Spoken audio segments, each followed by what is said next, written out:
This is cs952, Introduction to Web Technologies and Design, and we're working on customizing our navigation bar. Let me drag this out here a little bit more. You'll notice our navigation bar has two sections.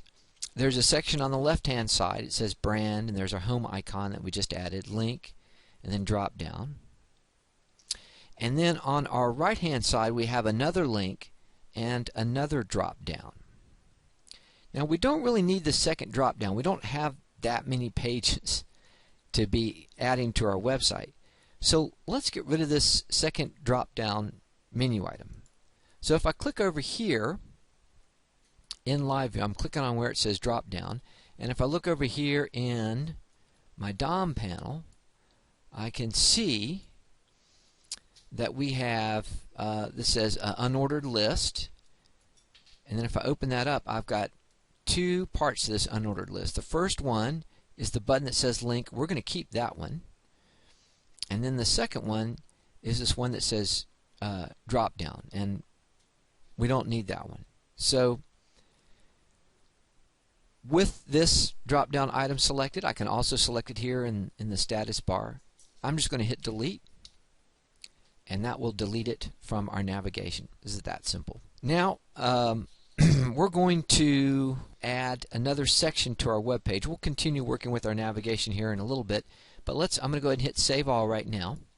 Right now we only have one part to our website. It's just our navigation. That's all we have so far. So I can click. I want to make sure that I've got my navigation selected. Let's scroll in our document in our DOM panel. I'm going to click on my navigation. We've got our navigation selected right here.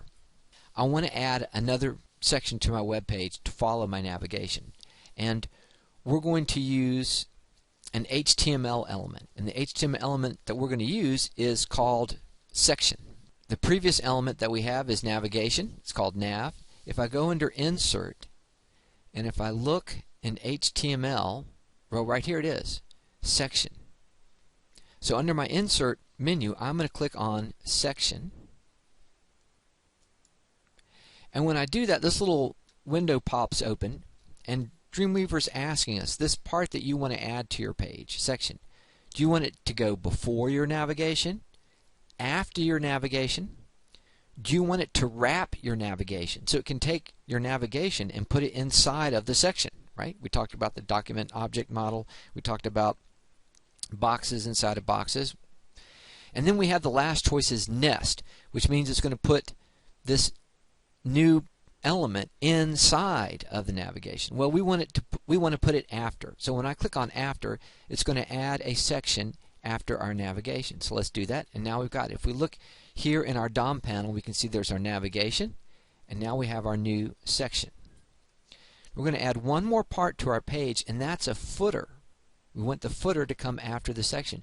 So again, I'm going to go under insert, and I'm going to find footer. So our web page is basically going to have three main parts to it: navigation at the top, and then section, and then footer. So let's click on footer. And again, Dreamweaver's asking us before, after, wrap, or next. We're going to say after. We want to add it after. So there we go. Now, in our next section, we're going to use an online resource to help us select colors for our navigation bar. If you have not selected the colors yet for your website, this might be a good time to have a look. I've got a additional video on colors that will help you select some colors for your website. If you already know what your colors are, then we can go straight away towards plugging those colors in. But I'm going to wrap up this video here. We're looking for 4 or 5 different colors that are going to be the primary colors we're going to be working with for your website. If you don't have your colors selected, go and watch the video on selecting colors.